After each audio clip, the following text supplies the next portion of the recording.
and welcome to Watch What Crappens, a podcast about all that crap on Bravo that we just love to talk about. I'm Ben Mandelker. Joining me today is Ronnie Karam. Hi, Ronnie. Hi. How are you doing today? Great. I'm so good. So excited to be here. You know, live another day. Here we are, another day on the earth. Okay. Yeah. You know, it's another day. The earth is spinning around the moon. That's it. Just glad to be here. That's all. Thank you for asking. I look young. You look old. Young, gold.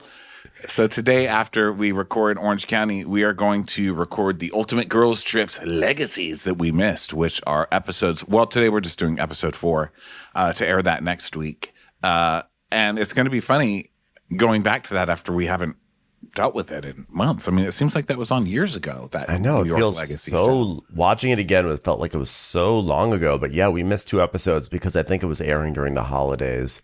And, you know, those shows are just like, they're like big bloated extravaganzas. And during the holidays, Hey, that was my nickname in high school.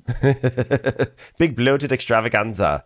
So yeah, we're gonna recap That those. was my yearbook headline. We're gonna Big fill in the bloated gaps. extravaganza. Ronnie Karam. I woke up this morning thinking about Brigadoon. Speaking of high school, I was thinking about, for some reason, I was thinking about what I was like, Brigadoon. What is the story of that ridiculous show? And I sat there and I read the Wikipedia entry for Brigadoon. That's how I started today.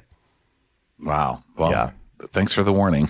So, you know, it makes sense considering that we are going to be sort of teetering into Scottish territory, as this is the Traitors episode of Orange County, kind of a funky mashup of shows. It was weird. It felt like it was a promotion for the Traitors, but there's no Traitors season to promote. So it was just sort of promotion going out into the void, which maybe was by intention. Maybe the producers of the Traitors were like, you know what, we don't need this kind of promotion, so you can just burn this episode off in the middle of the summer. Thanks. I think Tamra was just trying to promote that she's wanted somewhere else during her Self-a-Traitors party, because I think to anybody else it would be super weird doing an episode based around a show that you lasted 5 minutes on. But yeah. I don't know, you know, it's like me if I was like, you guys, we should all get together for my protein diet based party. Because it's like something I failed at. You know what I mean? Hey, guys, you know what we should get together and do? PE. I would love to do that for my next party. I'm just going to like showcase all of my failures as my party themes. Well, along those, we'll get into it. We'll get into all the fun Traitor stuff. That would be kind of fun, though. Hey, everybody, welcome to my Bible school party. Failed out. I failed out of it. Let's talk about it. Yeah, it's classic Tamra. So we open up the episode with this random scene at a bar called Palenque, and Heather, or maybe it's Palenque. I know it's like a Mayan temple, right? But Heather and Emily and Tamra, they're all seated at a bar having a conversation that feels like it was filmed several months later. They're like, oh, the producers were like, oh, we need a scene to create some connective tissue from last episode to this episode. So you guys act like you're all having a fun girls' night at this random bar in Orange County and talk about the trips and segue into this episode. Man, connective tissue. They've got to worry about that a lot in this town. Yeah. So Heather's like, oh, our trip was good or whatever, because Tamara's like, How was your trip, Beth? We had the best time. The roof was leaking. There were a lot of pictures of me and Eddie and Harley Davidson core. It was amazing. and Emily's like, yeah, we had fun, but it just like Shannon seemed like a woman on the verge of a nervous breakdown. First of all, Tamara's the one who made her that way, so I don't know why you're telling Tamara that, like you're calling the police. Like you're calling the guy in the scream mask to save you. You know what I mean? Also, have you met Shannon Bedore? That's kind of her thing. Like she's been on the verge of a nervous breakdown for 12 years on Bravo. That's her personality. Yeah. I mean, Heather tried to even commit her to an institution in her first season because she didn't even understand that. Yeah. Yeah. That's just how she is. So that's why she's been employed for a decade. Okay, guys, let's all take a moment. So then we get flashbacks of Shannon being like, Thank you for being so kind to me. and she really does look like she's on the verge of a nervous breakdown. But, you know, God, it was fun. Fun thing. And then, by the way, you called us and told Shannon you wanted to meet with her? I didn't realize it was imminent. Wow. What do you mean she's not a pope? No, not your eminence. Tamra, are you still doing that storyline? Nah, I gave it up.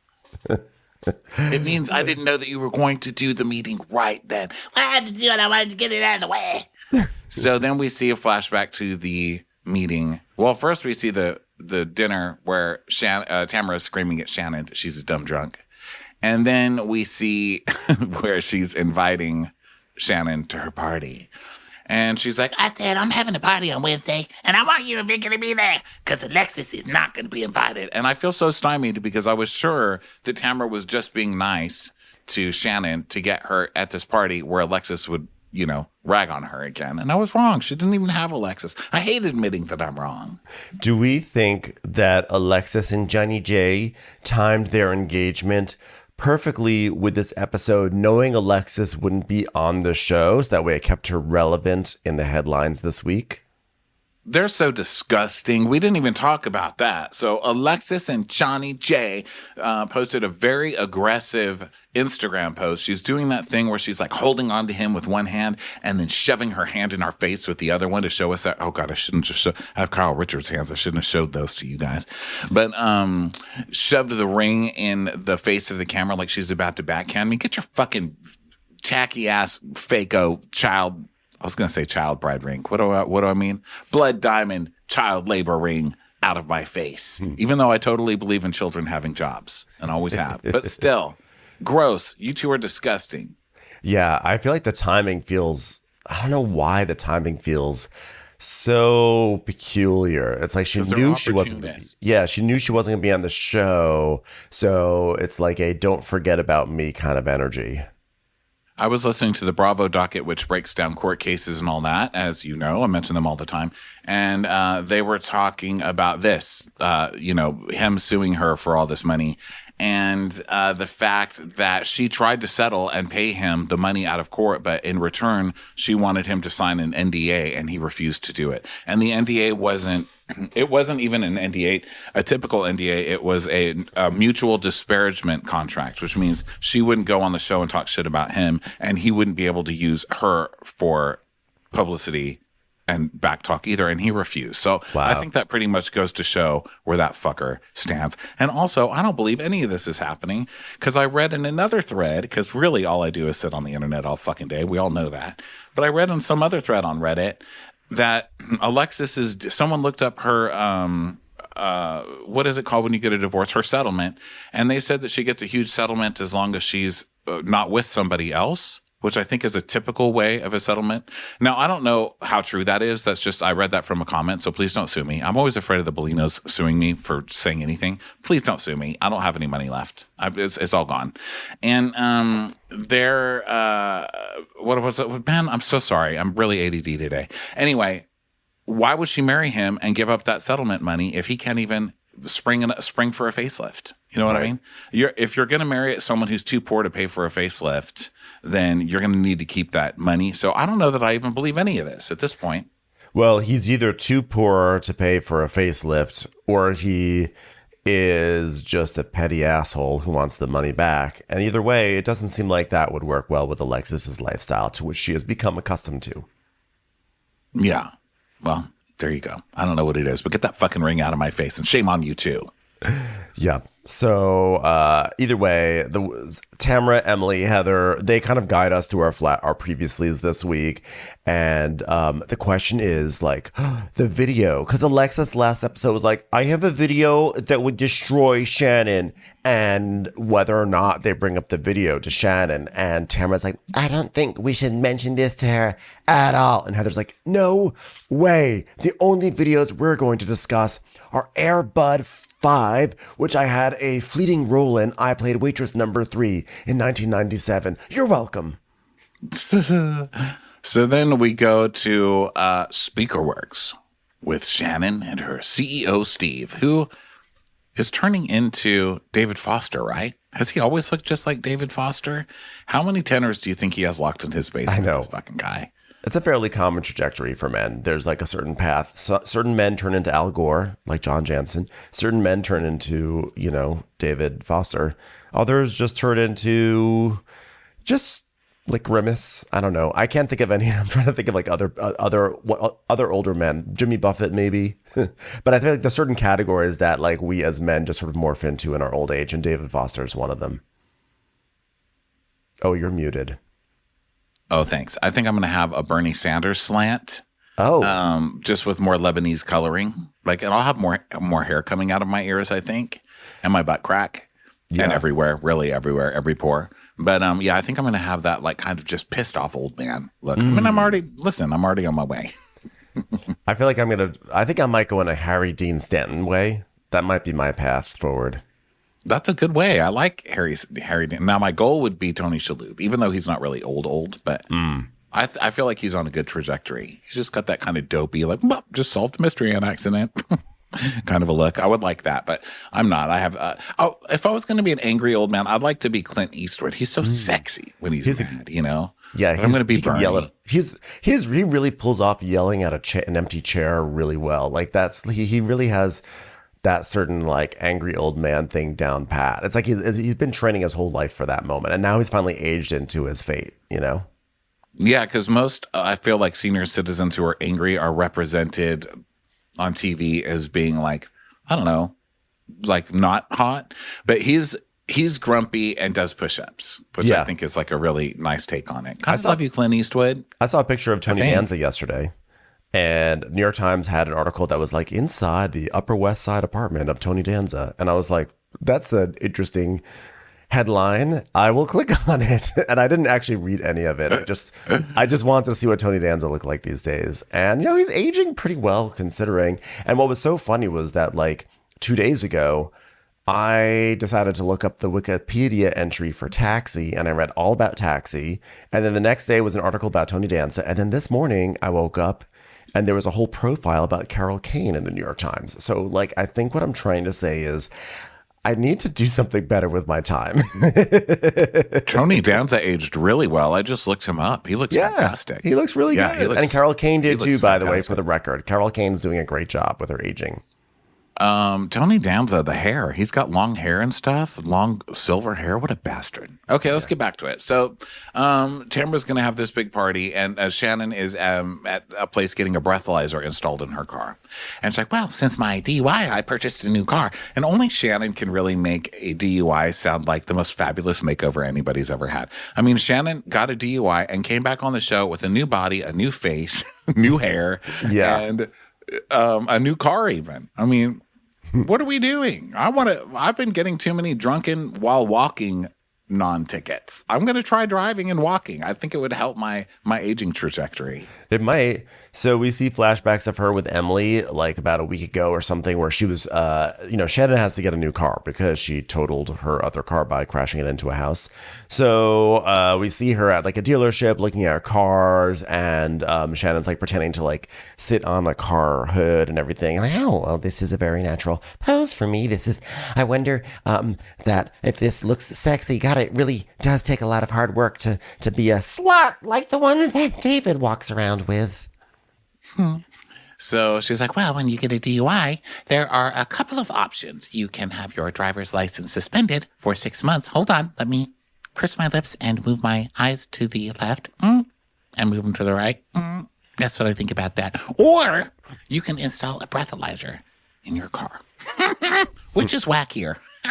Let's see while I do the breaststroke on top of this car.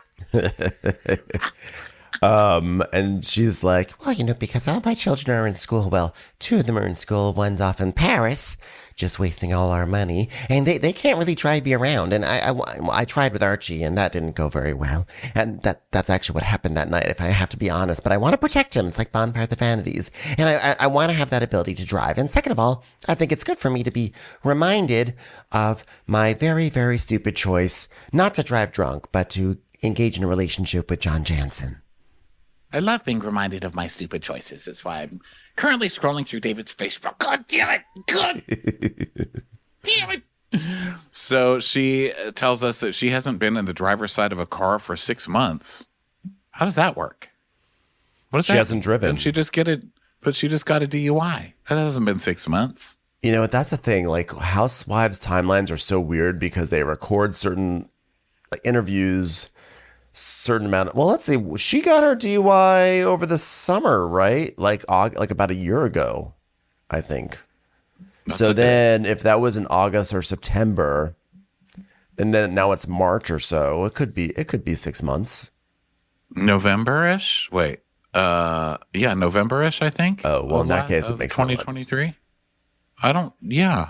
Well, that's when she was sentenced. So I don't know when she actually got it, but that's when she was sentenced. Either way.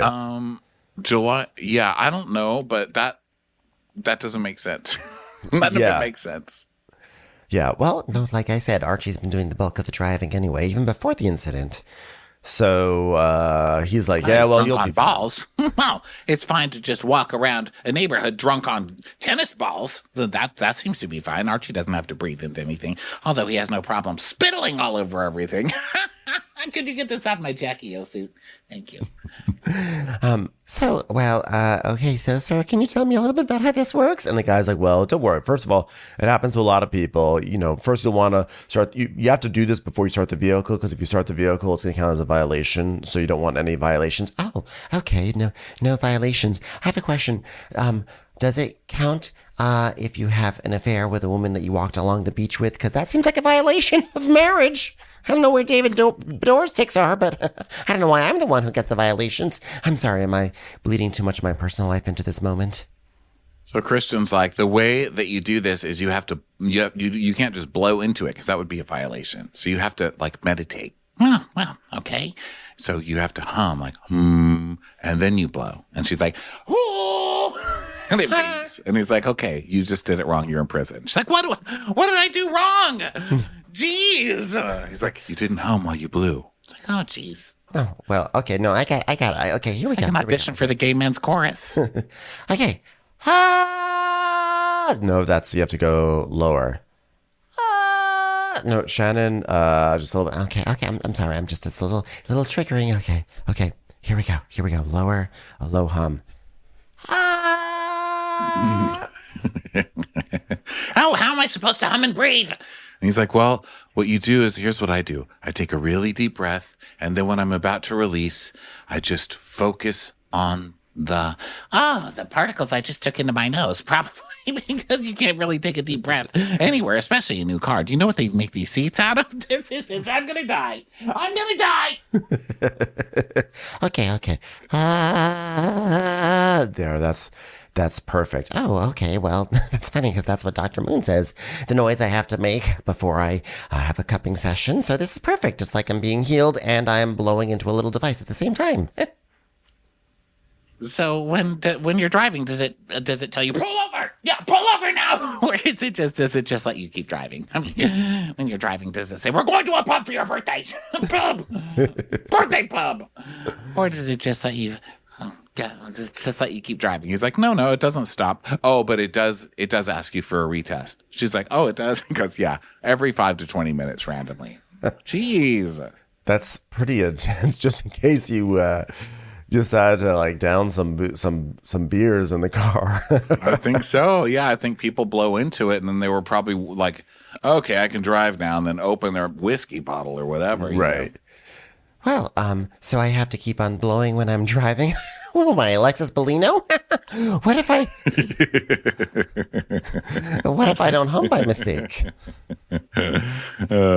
He's like, that's a violation. And she's like, oh my God, I'm violated. He's like, okay, well, we're not going to use that terminology. I've been violated. I got violated at breathalyzer school. It's like, okay, let's come back to the 5 and dime. So she's like, so I even have to blow while I'm driving? He's like, yeah, or it'll be a violation. And we get the huts. And then he's like, and after 3, then you have to come back, and then you have to pay a shop fee to reset it. And then the Steve, the CEO, goes, one hurdle after another. It's not really a hurdle if you just do it right. Well, I mean, the DUI has affected every aspect of my life, including my real-for-real business. Sales were starting to go down. We sort of had moved out of that cream cheese and salmon sort of space a little bit, and then with the DUI, I mean, it's at the same level. It just went down, and it's hypocritical for me to go onto television and say, oh, I'm healthy Shannon Bedore and buy my healthy products when I've got a DUI. So my whole life has really changed. Yeah, I think the business was tanking, and this was just kind of an excuse. But also, all of this DUI rigmarole, like the breathalyzer industry, do you think that the alcohol industry owns the breathalyzer industry? It's like you lose one customer because they're not allowed to drink anymore, so you still find a way to profit? Because this is a really creative way to profit. You have to have a breathalyzer in your car. If you don't hum 3 times when you blow, then you have to have the car towed and then reset at a shop, which costs a few $100s, I'm sure. I mean, it's actually very smart, It feels like... I thought you just could blow into it and that would be good enough. The fact that you have to do it in a certain way and you have to do it before you turn on the car, I bet that's where you get like being in a relationship. Like, can't I just blow it? It's like, no, this is how I like it. Or like the worst trend to ever happen in sex and relationships is the whole like, what do you like? Oh, I hate that. I feel like a waiter. Like, what do you like? And then they're like, here's what I like. I like blowjobs and I like them this way. And then I like slapping and spitting and peeing. I'm like, oh my God, this is disgusting. Like, I don't want to know all this. I'm way less disgusted when people just never tell me, just surprise me. Yeah. Go on a journey. Sorry. I was just going to say that I feel like I would 100% turn on my car so many times before doing the breathalyzer. Like, I think it feels almost like it's just a money-making scheme, right? They make it really easy for you to have a false violation and then you have to pay all this money. So I would just do Ubers for 6 months. Yeah, well, it's another scam. I'm just kidding. That's not a scam. It's time for a commercial. It's time for a Crappens commercial.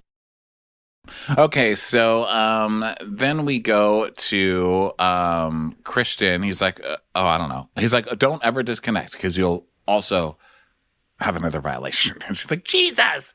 So then we go to Jen and Katie doing yoga. And Katie's like, I really feel like both yoga and sex require a lot of flexibility. I'll hold for laughs. Okay. Oh, it's so funny. I'm here. No, don't hold for laughs because I'm going to do some laughing stuff right now. Because I think Katie might get down with her mat on a regular basis. See what I did there? I pawned yoga mat with her husband Matt. See, it's like sex, but I'm talking about also a product you'd get from Aloe. Do you understand what I'm doing here? It's so funny. Thank you so much for listening to my joke. So Katie's like, yeah, when you have a husband that looks like Matt, you have sex twice a day. Really? Matt looks like a banking representative. I know. Who are you having sex with twice a day? That's the question. Yeah. You might want to have sex twice a day, but maybe not with Matt. Do you have a fetish for the wig party? Well, if you do, I've got a mountain for you to climb 2 times a day. So we meet Katie's dog, whose name is Sparkles, which is funny to me because I don't know why it's funny that the dog is also pluralized. It's not just a sparkle; it's multiple sparkles. Sparkles, and also it's people with like 0 personality who name their dogs really like personality full things, like Sparkles. It's like, hi, this is my dog. Wonderful times. Here's my dog. Crazy party girl gets on bars. It's a hyphenate. So they're like, how are you doing? And Katie's like, well, I'm just after Big Bear, I sent Heather a text. And she's, oh my God, you did? Did she ever respond? Oh my God, please tell me she at least responded. Thank you. Thank you so much for your text. I might not be around right now, but you know what? It was really, really worthwhile getting to hear from you. No, that was over a week ago. And she was complaining, oh, Katie didn't send me a text. Katie didn't send me a text. But guess what? I did. And now it's crickets. And then, I'm sorry. We have a flashback of Heather back in her spa day with the things under her eyes, telling Gina, so, I was wondering, where's the text? I mean, I'm sitting here and I am waiting for a text. Now I'm getting absolutely 0 texts on this. Oh, I'm sorry. I pulled out my wealthy phone. Let me pull out my Cricket Wireless. That's what the number I give out to the poor people. Oh, tons of texts from Katie. Never mind, everyone. Oh, God, a few from the cleaning lady saying she's trying to scale the wall while I send her the new coat. Oh, God, I just thought she didn't show. I fired her. Poor thing. Show up in a bindle in a couple of days. I hope the new one isn't going to let her down gently. Okay, let me go back to the Mark Cuban phone. So much better. So Katie is like, I actually can't believe that we're still discussing this. She wants me to like beg on my hands and knees and be like, Princess Heather, can you forgive me? I'm not going to do that. I'm not going to kiss your ass, Heather. I'm not. Hold on, everyone. Gina. I'll wait for the laughs. I'll just wait for those. Okay, and we're waiting. Okay, the ball is officially lost in the trees. Okay. So if she wants to talk, great. If she doesn't want to talk, great. It's not like it's necessary for me to talk. The wind is about 3 miles per hour coming from the east. Then we hear, and Jen's like, Katie's like, what's that noise? Oh, that's just my kid. That's his Mustang. Your child has a Mustang? Yeah, no big deal.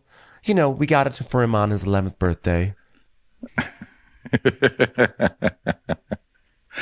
You know what's so funny with Shannon getting in so much trouble for driving under the influence? Dawson really never has. He's really, really talented. We're doing a great job with him. Couldn't say that. So they're like, so have the kids, and Jen's saying, well, you know how it is, ending a marriage, going through divorce, building a new life, squatting, getting kicked out of a home, having locks changed on you. It's been a lot. It's been crazy. Yeah, that's a big learning curve that most of us learned many years ago. But yeah, curve. It's a curve. Yeah, it is. And what, by the way, you said your ex, you're kind of like, I don't really want to finish the sentence because I never really asked you about your ex. I just assumed there's a story there. So you mind telling me about it? Chuck, we don't talk. Now, this is interesting because a ton of stuff has been coming out about Katie. I don't know if you don't really keep up with that kind of stuff. But believe it or not, the gossip rags have been going crazy for Katie, which is interesting because Katie's not very, I mean, look, I like Katie. I think she's fine on the show, but she's pretty like, meh. She's like a non-dessert crepe. You know, like when you have a non-dessert crepe, they don't have the sugar and stuff. They're just kind of plain, and I don't know, they need to be filled. And that's Katie. She's just kind of an empty carb. Like, she's good enough to be on your plate because she's still a carb, but it just needs more. Anyway, she hasn't been dressed yet. So anyway, she's a lot of news has been coming out of her. One is the golf ball business, the golf ball shots business, where she was trying to sell golf ball shots, and supposedly she stole the idea from a friend, and he's suing her. And then there's all this bad stuff about her marriage, and this guy sounds like a real piece of work. They had a really volatile breakup, and then there's all this news, and it's just story after story. And then she got, the most recent one was Katie gets in trouble for road rage incidents. A she has rose rage. Sorry, don't let her get near your gardens. Don't let her get near your English gardens because she has rose rage. Rose rage. You've never seen that lady show any personality until she gets around a rose, and then she pulls out a baseball bat. She can't even watch The Bachelor. Sorry, I'm a little under the weather, so I'm more loony than usual. So anyway, it's a road rage incident where she apparently followed a guy home and was threatening him. And then she called the police on him and claimed that he wouldn't let her drive away. And they basically like Karen'd this guy. She Karen'd out on this guy and accused him of holding her hostage, basically, and not letting her leave. So this guy was arrested and had to go to jail, and finally they dismissed the case because they realized that she was the aggressor. This is all allegedly, by the way, that she was the aggressor. So they let him go, and then we find out that it's cost him like $13,000 to defend himself and all this stuff. And so I was reading this article, like, damn, this girl has done all this. She doesn't seem that interesting. The article was, or the case was from 2016. So I think someone is coming for Katie, and I don't want to accuse Heather too, bro, but it seems a little bit obsessive that somebody is like having someone dig through court records and put out every single Katie story they can find. Now, I don't know who would do that, but in my mind, they have gigantic button eyes, and they're a terrifying version of something that should be loving to a sweet, innocent girl who never did anything wrong named Coraline. Well, but right now, Katie's big enemy is not Heather, it's Gina. Because Gina has fully now villainized Katie over some stupid bullshit, Gina has found an excuse to just hate Katie because Katie threatened Gina's position with Heather, even though Gina has done that to herself many times on her own. So maybe it's Gina who's at the bottom of all this. Girl, Gina can't even remember how much a house costs that she's showing. You know what I mean? Like Gina's no mastermind. Okay. I think it's Heather. It's 100% because it doesn't matter who Katie doesn't like. It's who Heather doesn't like. And Heather hates Katie's ass. I think she would totally do something that petty. Well, she definitely has the resources. That's for sure. That's for sure. So, like, the investigator's always got a camera around his neck just in case Heather wants to pretend she's hugging Terry at a theme park. That's who it was called. It wasn't the Paps. It was just the on-staff photographer. Why has no one even considered that? It's just always Alfredo. It's just always Alfredo. Alfredo is the Paps. Okay? Yeah. We never called the paparazzi. We own the paparazzi. They're just there. They're obligated to follow us. So Katie tells her story about her marriage. Basically, she was really young and she was dating this dude and got pregnant. And so what do? You get married. And she saw all these red flags that she should not be marrying this guy. And her brother-in-law, they were getting married in Hawaii, and her brother-in-law came up to her and was like, wow, good luck with that one. Fucking idiot. Fucking marrying that loser for her. And she's like, yeah, I saw these red flags, but then I asked my parents, and my parents were like, you're pregnant, and you're going to marry him. We flew all the way to Hawaii, so that was not a cheap ticket. You have to commit yourself to this man because we're not getting a refund on our flight. So good luck for the rest of your life. Yeah. So they're like, good Catholic girls get married. And so she's so she got married. And then she just kept having kids with the guy. And then they were fighting, and she was always leaving, and they were always fighting, and it just got uglier and uglier. It sounds like even now, as she tells the story, that she is putting I think she is holding back intentionally, probably to protect her kids and to not have to dig back into it. It feels like it's so much worse than what she's saying, right? Like it feels like, wow, like I'm reading between the lines here, and the lines themselves are pretty bad, but you have to imagine that there's just some really bad stuff that happened in between those lines. Yeah, and also the other option, obviously, is that this is the guy putting out all these stories. Like, he's mad that she's got a show or whatever, and he's going to, like, try and get revenge. So, yeah, he does not sound like a walk in the park. But either way, for what we know of now, this just sounds like a horrible, horrible situation. And he threw out all her stuff, by the way. He threw out all her childhood scrapbooks, her yearbooks, anything she made as a kid. He, like, purged all of her belongings, which is absolutely... that's like psycho behavior. I'm sorry, but like that is like a 90s thriller kind of thing. I have never even heard of that. So then we find out that they kind of split the kids when they got a divorce, and she got one. She has her daughter, and then he got the other kids. I think he has two of the kids. And is that right? Am I getting that right? So she said it really was heartbreaking, but she's like, but sometimes that's just what happens in these situations. Okay. Can we just concentrate on my squiggly ponytail? I think it looks pretty cute. I think that she has actually two of the kids, Callie and Gavin, but there's another kid who stayed in Georgia with him. Oh, okay. Either way, the point remains, it's not a great situation. So now, as a result, Katie's daughter, Kaylee, is in the process of changing her last name to Janella because she wants to be Matt's daughter. Yeah. So it's a nice scene, she's like, he's raised her. And so she wants to, she's always been traumatized by the word dad, but finally she started calling him dad. Then he was crying, and now she's going to change her name. And so it's all a really good story. And then Jen's like, oh my God, just to hear that Katie went through something so similar with her kids. She got married. She never really had to do anything. Then she had all these kids, and she adopted all these hamsters, and it turned into gerbils, then bunnies, then children, then giraffes. God, that was a funny one. When she tried to adopt that giraffe and ended up living with it for a long time. Then eventually the child. God, that was so nice. God, I love when she opened that gym outside, and then someone tried to pay her parking lot space. It's really funny. She got kicked out of that one though. She didn't leave though. She's still got a tent there if she needs it. It's like, Jen, you may have segued into your own story there. I'm sorry to break into your monologue, but could you please leave my life out of yours? You're projecting a little bit. Thank you. Yeah, she's like, yeah, my kids don't have Mustangs, and they also know how to drive. So now we go over to Emily's house where she's getting spray tanned with someone who I just thought was Tamra, but it's just not Tamra. I think that's just the way Orange County goes. Like, if you're not Tamra, you just look like her. Because I was like, oh, it's an Emily and Tamra scene. Nope, that's just a spray tan technician. Someone totally If you're different. not Tamra in Orange County, if you're not Tamra, you will be one day. Yes.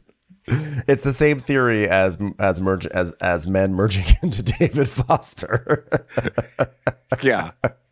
It's how we all turn into David Foster, Tony Shalhoub, or Clint Eastwood.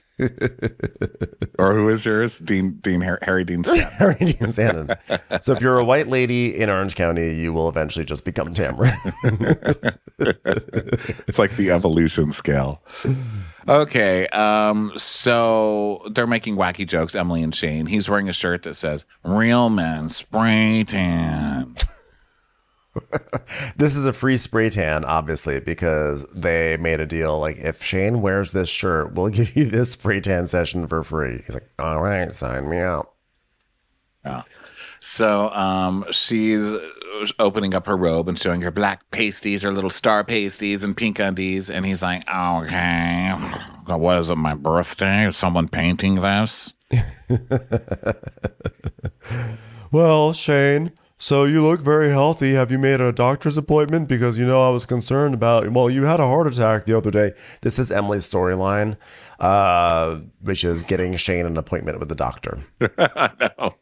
Emily's storylines are always so sad and lackluster. I know. Your storyline is that you took sexy pictures again for the 10th year in a row, and that you lost weight taking Ozempic, which you're currently in the process of kind of lying about. And now Shane needs to lose 1 million pounds. You are so full of it, lady.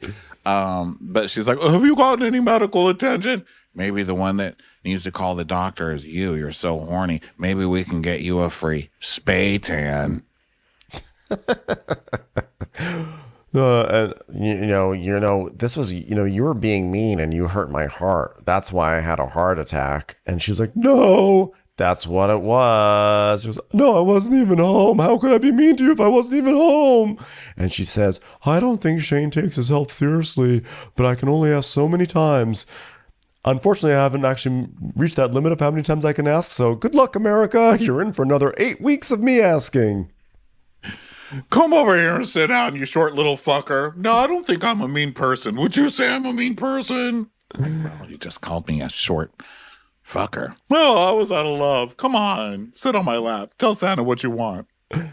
This is Emily who, last week or 2 weeks ago, was bragging about the fact that she's always been mean and aggressive. That's just who she is. And now she's like, you're making me be mean. So. But now she's about to pull my favorite thing, because I still do this at my ripe old age of 28. Blame my parents for everything. Like, literally, if I'm late on my rent or my mortgage or my bills, I will be like, my mom was mean to me once. A lot. She was mean to me a lot. She's still mean to me. She's horrible. It's her fault. Yeah. And that's what Emily does every season. Whenever she's called out on something, she's like, fuck you. I didn't do anything wrong. And then 2 episodes later, she's like, it's because my mom didn't give me lunch money. It's always because of the freaking latchkey life. My mom wasn't home when I got back from school. So she goes, I was in Luckin's at the dinner one night, and just that Shannon and me sitting there, and she was like, oh, by the way, I just want to tell you that Gina's been saying things about you. And we have the flashback of Shannon's like, well, she's just saying you're getting meaner since getting closer to Tamra. Oh, and then I asked, because I was trying to nail down a timeline, I was like, did she say it after I yelled at Jen? Because Emily doesn't want to admit that she's gotten meaner under Tamra's influence.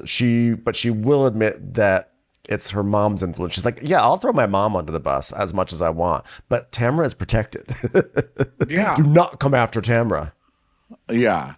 So she's like, well, I did say it after I yelled at Jen. And he's like, yeah, that's not okay. And she goes, yeah, well, it wasn't okay. I guess I need to apologize. It's just here's what I came up with.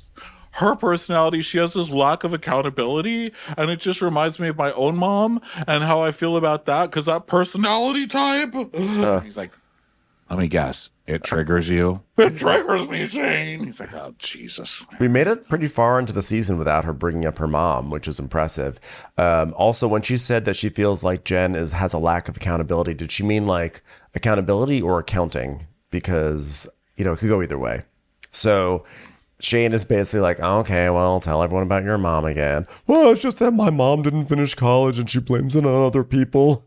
And I just don't want to be like that. But anyway, my issues are because of my mom. So Shane is like, but that's always going to be the case. It's never going to change. It just was hard as a kid. I always had to get myself up. Always had to get myself to school. I never had lunch money. I never had lunch.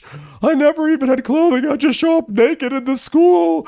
And I'm the person I am today because I went through it. I was never called or given anything. Babe, you're living off of your in-laws and you don't work. What are you talking about? She don't have a job. What the fuck are you talking about? She has housewives, but she's acting like she's out there like vicking up the life. I mean, look, I think she just needs to take some responsibility here and just stop blaming everything else. You are too old to be blaming your mother. And by the way, my mother's not mean to me these days. We get along fine. I felt guilty. I feel guilty about that. I'm like, well, that wasn't very nice. I actually am close with my mom. But yeah, I think it's like we're old enough that it's the time where you're just saying, I was a real dick to that person and that wasn't cool. And also you might be kind of a dick because she's doing everything that your mom didn't do for you with her kids. She's raising her kids. She cares a lot about her kids. Also, we heard last week about how she's making, if her kids want 5 different things for breakfast, she'll make them all each one of them their own meal. Like she's a short order cook, and you can say whatever you want about her, but she takes care of her damn kids. And I think that maybe and I'm not even saying this being bitchy, like, well, maybe you just like her. I'm just saying like maybe there's something more that you resent there because she's actually what you wish that your mom was, and you're having to deal with someone like that every day and your brain doesn't know how to compute. Right. No, I think it's all of the above. I think there probably is something like, there may be, and I don't mean this in the petty way, there may be some sort of like psychological jealousy based on what you just said. I think there is probably a thing of like, I had to work so hard and you get to just traipse through life, not really knowing what your plan is until someone saves you. And I didn't get that thing. And that can also build resentment. It's all swirled together with issues with her mom. And by the way, I'm not saying that her issues with her mom are just like frivolous and should be written off. But I'm just like, you're too old to still be talking about this. Like, go to therapy. So, yeah, it's like multiple seasons. Like you've played that card. You've played it's like it's time for therapy. Over. We're coming up with all these things, and I think everything that we're saying could be true, like on a psychological level. Maybe there's this thing that she sees that she resents, or maybe there's that thing, and maybe it really does go deep. But at the end of the day, my instincts are telling me that she's just being an asshole to be popular with the asshole. With Tamra. And I think that's the correct call. She's just being mean to this girl because she sees her as fresh meat, and as long as they're ripping this girl apart, they're not ripping her apart. And so she's just going to jump in and rip her limb from limb for nothing, because everybody knows that what she's been like with Jen is not okay. She's been a total asshole to her. So everybody knows that. Yeah, blame something else. Well, my favorite line in all this was Emily choking up. She's like crying to us in her interview. And she goes, yes, I'm aggressive or mean, but I had to be. I thought that was so funny. It was like, yes, I'm a terrible person right now, but I'm the true victim here. I had to be this way. I don't know why that just struck me as so funny. Like trying to squeeze out empathy from the audience for her being aggressive and mean to someone else. Yeah, and that's the typical thing, right? The villainous thing to do when you get caught is like, here's why I'm the bigger victim in this story, right? Commercials. Here comes one right now. So then Shane's like, break the cycle, right? She's like, yeah, I need to break the cycle. He's like, no, I'm saying, please don't break another cycle. I mean, you really can't keep getting on the Peloton with roller skates. It's not built for that. Actually, I kind of would like you to break the cycle so that way you stop nagging me about getting on the bike. Well, anyway, I guess I should hug you now. Okay, here you go. Here's your hug. So now we go to Tamra's, and Tamra's with Sophia. And she's like, Sophia? Yeah.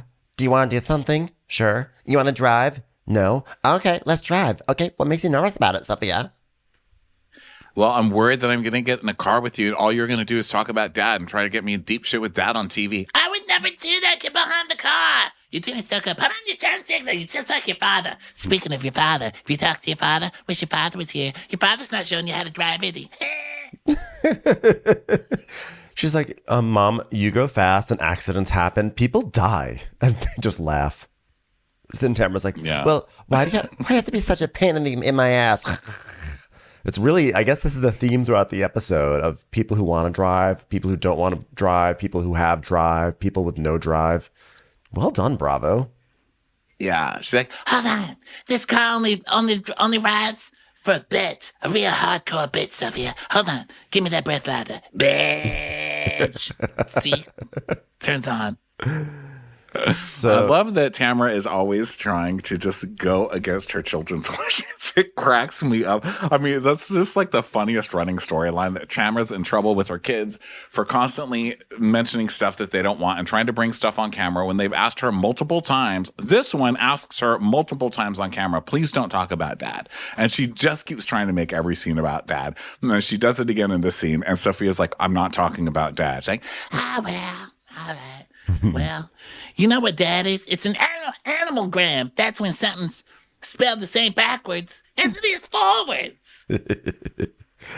So they're going to go driving, etc. And Sophia has applied to go to Saddleback School for graphic design. And she was going to go to music school, but now she just doesn't want, she's not sure if she wants to. And she feels a lot of pressure to just try to do something, etc. with her life. yeah. So then we go to Katie, and she's talking with her daughter, and they're doing the paperwork to change her name. And she's like, wait a minute, you're changing your name and leaving the Mormon church? She's like, I'm sorry, some lady just dropped these papers. I'm sorry. Did I get the wrong address? I was just dropping off paperwork. No, Terry.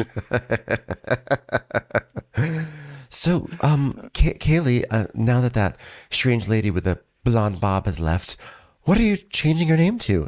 Kaylee Michelle Janella. Oh, so you're not changing the middle name?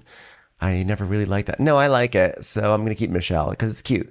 But anyway, there's the question, like the reasons, because like, I don't know, like I was abandoned by my old family and now I'm adopted kind of. It's like, does the government accept that? And she goes, oh, so you're basically disassociating from your biological father. This is a great conversation. I love this. And great. Katie tells us that basically, like after the separation, Kaylee was 9. And then a few years later, Katie's mom was diagnosed with cancer. And Katie felt like her ex was not letting her son see her mother while she was, I guess, I don't know if she was dying or not, but like wouldn't let him see the mother. So Kaylee sent a text to her dad saying basically, quote unquote, telling him how selfish she is, and now there's no contact. So I'm sure the text was a little bit more colorful than that, and their relationship is now over. Yeah, this is so sad. Oh, this is really sad. And we don't get into a ton of divorce stories on these shows. They mention them, but then they just kind of FF through them, you know? They're like, we're divorced. It was sad. It was crazy. It was hard. Next. But they're really going through it on this one, and it is really, really sad. I felt yesterday, I went to get ice cream yesterday because, you know, that's my new heroin, and I just go to ice cream shop to ice cream shop. Yesterday was McConnell's with my friend Brian, and that's some damn good ice cream, by the way. Thanks, guys. Yeah. I'm about to launch into a divorce story. But there was this kid in the ice cream shop, and she was miserable, and the mom was like, just get your ice cream. She's like, no. She's like, eat your ice cream. She's like, no. Like, I was like, first of all, I was like, get rid of this little girl. I would just take her outside and put her in the street and wait for somebody to come pick her up. Because what kind of child doesn't like ice cream? Like, she's broken. You know what I mean? Something, take her back to the store. But anyway, this kid was crying. So then they were leaving around the same time as us. And I guess it was a custody drop-off day where the mom was, they were going to meet at this ice cream shop, and then the dad gets the kid. So the kid was really mean to the mom. And then the dad came, and she's like, Daddy! And then ran to the dad and jumped in his arms and was like pulling his cheeks, and he's like throwing her up in the air. And I was like, wow, that mom really got the short end of this stick. And the mom was the one who came to the McConnells. I was like, the dad didn't bring you to the McConnells. The mom did. And one day you're going to remember the smell of those waffle cones, and you're going to realize how mean you were to the only person who tried to give you what true love really is that day, a waffle cone. You just spit in her face. So I'm glad you have a nice life. Wow, that's like an inverse of the old classic Bill Cosby joke. Dare I dare I enter Bill Cosby into the conversation? But that was like the old joke was that like, you know, I'm not even, I'm not going to recite an old Bill Cosby. Well, too joke. late. Now Not we need because to know what not it because is. not because Bill Cosby's problematic, just because like I'm going to mess it up, and it's like we can move forward. We can move forward. We can move forward. No one needs to hear Ben's version of a Bill Cosby joke he sort of heard one time that sort of stuck with him a little bit. Okay. You're funny. But anyway, divorce is hard, as I witnessed last night. Guys, I'm basically part of this story, is what I'm saying. So then they signed the papers. So then we cut back. It's like daughter and mom scene cut back and forth. So we go back to Tamra and Sophia. And Tamara's like, how fast are you going? She goes, a 65? Is that not the speed limit? I'm not an idiot, mother. Actually, you're very smart, and I don't know I don't know how that happened. You got your looks from me and your brains from your dad. And Sophia's like, maybe, can we not talk about dad on camera? And she goes, yeah, well, Sophia doesn't have a relationship with her dad right now. And it was always very difficult to go get her to see her dad. I'd be like, go see your dad. Eddie and I want to fuck. Get out of the house so we can fuck a little bit, Sophia. Yeah. She's like, You know what you look like? Your dad. Mom, stop talking about dad. Okay. My heart really breaks for Simon because he has 2 children that don't speak to him, and I have one that doesn't speak to me. And so I take it on every housewife. What if Tamara did that? Simon was so mean to me, and that's why I call Shannon a drunk. So then we go back to Katie. She's like, by the way, I want to talk to you about Tamara's daughter. Kayla's like, okay. She's the same age as you, and she has the same anxiety about her biological father, and she doesn't have a ton of girlfriends in the area, and neither do you. So she goes, yeah, neither do I. Yeah, well, we're pretty new, so we want you girls to meet because you have a lot in common, and we're kind of sick of you guys skulking around our kitchens. We just want some free time. Listen, honey, you don't know anybody. She doesn't know anybody. You're both kind of nerds. So what I would suggest is good old-fashioned trauma bonding. Super fun. You know, there is an amusement park in Newport Beach that they went to last season. Maybe you guys can go there for the whole day and get out of her hair for a little bit. Thanks. So then let's see. So then everybody's getting dressed. So now we just jump to this party. It seemed like kind of a quick jump. We weren't really eased into this, but here we go. It's time for the Scottish party, the Traitors party. Yeah, it was like this weird hodgepodge. It's sort of a weird episode. I felt like they were sort of like they had some footage enough to sort of cobble together this episode with this random party. We're like, here, let's sort of wedge this in here before we segue into the second half of the season, which looks like it's going to be about 45 times more bonkers in the first half. And the first half was actually fairly bonkers on its own. So like, let's do this party. So we now go into everyone's getting dressed for Traitors party. Tamra wants to have a Tamra party. She wants to have a Traitors party because she only lasted, spoiler alert, a few episodes on that show. Yeah, so she's going to have her Traitors party. And so we see everybody getting ready. And it's funny just watching people in this town try to do anything because they're all such dummies. Emily's like, I don't know how to dress Scottish. What does that even mean? Just like, I really don't know what Scottish means, so I don't know what I'm supposed to do. And Ryan's like, the bagpipe guys wear this shit. Maybe this is why I woke up thinking about Brigadoon this morning. We had this whole scene right here about Scottish things. So, so then Jen is saying that she thinks what she's wearing is too Christmassy. And he's like, yeah, well, so everyone in Scotland celebrates Christmas all year round. She goes, yeah, I think so. I think that's how it works over there. So then Gina is with her kids and he's like trying on her crazy boots. And she's like, oh my God, like there's no way. Oh my God, did your foot really fit in there? Dang, boy. I can't believe your foot fits into our house now. So Shannon, meanwhile, Gina came out with this post. Yeah, I'm sorry to interrupt you, but Gina came out with this post the other day on Instagram. She came out with it. She dropped a post, guys. It was this post, and it was like, someone talk me out of doing beans. Please, talk me out of doing beans. And then Heather commented under it. She's like, don't do it. Just say no, please. And then she did it. I saw a picture later of her with the bangs. My God. No. You asked people. They told you not to, and then you still came with the bangs? She did. Did I read it wrong? No, it was a gag. She put up fake bangs. Oh, it was a bangs gag? She put up fake bangs, and then oh, come on. What do these kids come up with next? She didn't get the bangs. Wow. The bangs were not terrible, but I'm glad she did not have them. I don't think they were terrible either. They were surprisingly not terrible. Which It wasn't about to be a bangs rant. It was just about to be why don't you ever listen to advice rant? Yes. So now we see Shannon and Vicky on the way to this party, and Shannon's like, Well, so I met Tamra the other night and it didn't go well. And I said, I feel like I've been climbing out of a hole and you just want to push me right back into it. and Vicky's just ignoring her. She's just on her phone doing insurance deals. Yeah, and she's like, voice it. Okay, well, if you can send me a quote, and also if you can recall why he was rated standard, I can address that. No, I will not buy you more teeth. What happened to the other ones? They were made of porcelain. God damn it! Okay, well, Jerry literally got none of this right. She said, Harry and the Hendersons, please be kind, rewind. How does this even make any goddamn sense? Who do I call? Okay, well, you just tell me when you're done and then I'll tell you about how I walked directly into a palm frond at a restaurant and then had to talk to Insurance, get a job, insurance, do you even work? Send. Sorry, Send. I live in fear of violations now, so I just do a deep hum in any given moment. Siri, why is Alexa such a bitch, Siri? Tell me that. Why is Alexa such a stupid bitch without a job? You don't work. Hey, Alexa, put Siri on the phone. You do not work. You do not work. Are you ready to hear me now? No. Okay, that's fine. Vicky, by the way, the big thing with Vicky this week is that she almost died from an infection, right? That was the story. She was like entering sepsis. And then the infection was like, whoa, just realize we're trying to take over Vicky's body. We got bigger fish to fry. Get out, everyone. And finally, the West Nile left California. No, but she apparently almost really died. Apparently it was very scary. Did you read anything about that at all? I mean, I saw it in headlines. I was like, I don't know. I feel like Vicky always has infections. She does. I'm just not like, the least surprising headline I ever saw was Vicky had an infection. I was like, well, she's like, and she probably then immediately got into a hot tub. You know what I mean? That's where my mind went. You know, bacteria, get a job. Why are you in my body? Get a job. My mind went to Vicky has an infection, so she immediately went to the food court and started licking people's face. You know.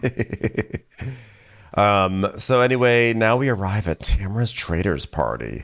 It's like rainy. I wish they would shoot this show in the summer. I feel like they've been shooting Orange County in the winter and it always looks kind of cold and kind of rainy. And I feel like Orange County should be a sunny, bright show. So it bothers me that we're in this rainy setting, although it is appropriate for the Traitors since it took place in Scotland, home of Brigadoon. So everyone shows up at this mansion. It looks like it's a mansion for like The Bachelor or something. It looks like they're about to like vie for someone's love.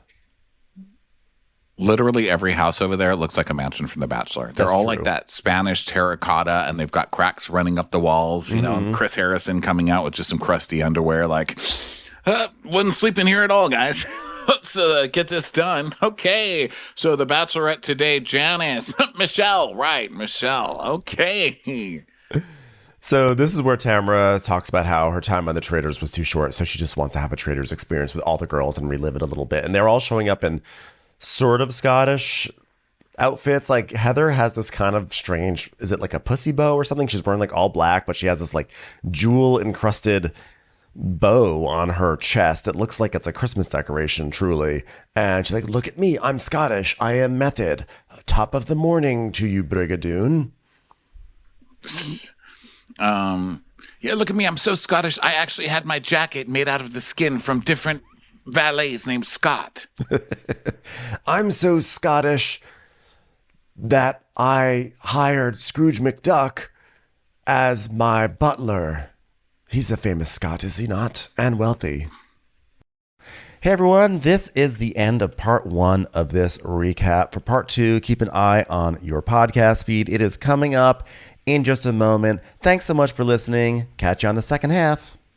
Watch What Crappens would like to thank its premium sponsors. Ain't no thing like Allison King. Ashley Savoni, she don't take no baloney. Stroll in the park with Caitlin Clark. She's not just a Sheila, she's a Daniela. Itchels. Aaron McNicholas, she don't miss no trickolas. She's never scary. It's the Green Fairy. Jamie, she has no last namey. Hava Nagila Weber. Know your worth with Jason Kurth. Sip some scotch with Jessica Trotch. She's always supplying. It's Kelly Ryan. Kristen the Piston Anderson. Let's give a kisserino to Lisa Lino. We want to hang with Liz Lang. Megan Berg. You can't have a burger without the Berg. The Bay Area Betches. Betches. And our super premium sponsors. Somebody get us 10 cc's of Betsy MD. We're taking the gold with Brenda Silva. Let's get real with Caitlin O'Neill. Don't get salty with Christine Pepper. Can't have a meal without the Emily Sides. Nobody holds a candle to Jamie Kendall. We got our wish. It's Jen Plish. She's not harsh. She's Jill Hirsch. She's a little bit loony.